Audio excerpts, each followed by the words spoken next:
सदका कैसे किया जाता है? अपनी कमाई में से अल्लाह की रज़ा के लिए किसी ज़रूरतमंद की ज़रूरत पूरी कर देना। सदका करते वक्त दिल में नियत करना ही काफ़ी होता है कि या अल्लाह ये सदका मैं उस खुशी का कर रहा हूँ, या ए अल्लाह मैं इस मामले में परेशान हूँ, इसको इस सदका की बरकत से हल कर दें। अगर कोई शख्स कमाता ना हो तो वो दूसरों के जायज़ काम सदका समझकर कर सकता है। सदका कब करना चाहिए? हर हाल में, खुश हों तब भी, दिल उदास हो तब भी, आंखों के पास आंसू जमा हों तब भी सदका खुशी और गम दोनों में देना चाहिए, क्योंकि ये खुशियों की उम्र लंबी करता है और गम और परेशानियों की उम्र घटाकर उन्हें दूर करता है। खुशी चाहे किसी नई चीज़ की हो या ताल्लुक़ की, परेशानी चाहे कोई भी हो, किसी भी किस्म की, सदका देना खैर की उम्र बढ़ाता है और आसानियाँ लाता है। परेशानी चाहे कोई भी हो, किसी किस्म की भी हो, बेशक रिज़्क में कमी हो, सदका देना खैर की उम्र बढ़ाता है और आसानियाँ लाता है। किसी की मदद करने से पहले 3 बातें हमेशा याद रखें। आप जो भी दे रहे हैं वो अपनी जेब से नहीं बल्कि अल्लाह की अता करदा नेमतों में से दे रहे हैं।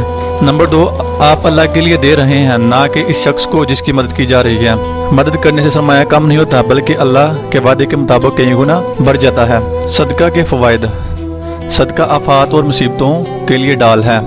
हर किस्म की बीमारियों का शाफी इलाज, माल में ज़्यादती और बरकत, फरिश्तों का माल में कसरत के लिए दुआ को हो जाना, दिल की सख्ती को ख़त्म करने का ज़रिया, अल्लाह अज़्ज़ा वजल का गुस्सा ठंडा करने का सबब, बुरी मौत से हिफाजत, अज़ाब कब्र और जहन्नम से हिफाजत, क़यामत की आग बरसाती गर्मी में ठंडा साया, तंदुरुस्ती में सदका करने की फजीलत। हज़रत अबू हुरैरा रज़ी अल्लाह ताला अन्हु से मरवी है कि एक शख्स ने अर्ज़ किया, या रसूल अल्लाह सल्लल्लाहु अलैहि वसल्लम, कौन सा सदका अफजल है?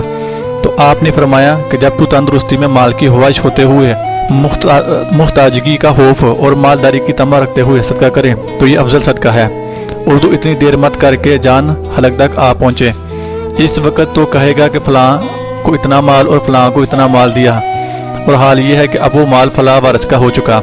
हदीस का मफ़हूम ये है, अगरचे खलूस नीयत के साथ सदका करना तो हर वक्त और हर हालत में, हर सूरत में बाइसे अजर व सवाब है, मगर ऐसे वक्त में जब कि आदमी तंदुरुस्त होता है और हसूल दौलत की कोशिश करता है, वो माल जमा करने की हर्ष और अपने शबाब पर होती है, और इसको ये भी डर लगा रहता है कि मैं कहीं मुताज ना हो जाऊं, और माल दौलत की ज़रूरतें भी इसके सामने होती हैं। मगर इन सब के बावजूद सदका करना ये बहुत ही अफजल और बहुत ही ज़्यादा अजर व सवाब का मौजब है, क्योंकि माल की खर्च इसको सदका देने से रोकती है और वो इस खर्च पर गलबा हासिल करके सदका देता है, तो गोया नफ्स से जिहाद करते हुए सदका देता है, इसलिए लाजमी तौर पर इसका अजर व सवाब बढ़ जाता है। और सरमाया परस्त बखीलों की ये कैफियत होती है कि उम्र भर वो कंजूसी में मुबतला रहते हैं और किसी को कुछ नहीं देते हैं, और जब मौत के आसार नमूदार होते हैं और जान निकलने लगती है और माल की कोई ख्वाहिश बाकी नहीं रहती, तो कहने लगते हैं कि मैंने फ़लाँ को इतना माल दिया और इतना माल फ़लाँ को दिया, हालांकि अब वो माल इसका माल नहीं रहा बल्कि वो वारसों का हो चुका।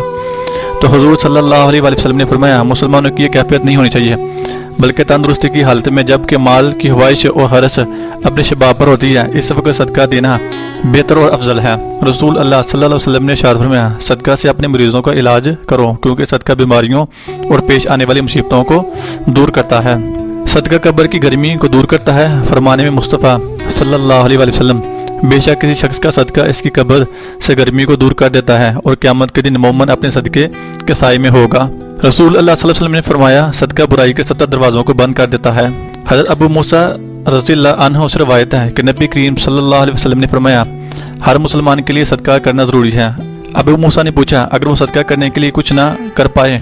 आपने फरमाया, अपने हाथों से काम मेहनत मजदूरी करे और उजरत हासिल करके अपने नफ्स को भी नफ़ा पहुँचाए और सदका भी करे।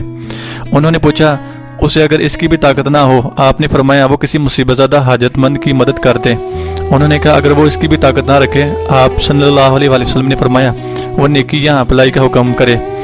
उन्होंने पूछा, अगर वो ये भी ना करें? आपने फरमाया, वो दूसरों को नुकसान पहुंचाने से बाज रहे, यकीनन ये भी सदका है। अक्ल का सदका यह है किसी जाल की बात सुनकर बर्दाश्त की जाए। जब किसी से मोहब्बत होने लगे तो सदका दिया करें। मोहब्बत होगी तो मिल जाएगी, बला होगी तो टल जाएगी। किसी को इल्म सिखाना, मशवरा देना, वक़्त देना, तरबियत करना, दुआ देना, मदद करना, मुश्किल वक़्त में हौसला देना, नेकी का हुक्म देना, बुराई से बचाना, इज़्ज़त देना, किसी की खुशियों में शामिल होना, किसी के गम में शरीक होना, मोहब्बत से पेश आना, रास्ते से तकलीफदा चीज़ का हटा देना भी सदका है। अपने मरहूमैन की तरफ से भी सदका कीजिए। आयशा रज़ियल्लाहु अन्हा से रवायत है कि एक शख्स ने नबी करीम सल्लल्लाहु अलैहि वसल्लम से अर्ज़ किया کہ میری والدہ کا اچانک انتقال ہو گیا ہے۔ انہیں اگر بات کرنے کا موقع ملتا تو وہ ضرور صدقہ کی وصیت کرتی۔ کیا میں ان کی طرف سے صدقہ کر سکتا ہوں؟ آپ صلی اللہ علیہ وسلم فرمایا، ہاں ضرور کر سکتے ہو۔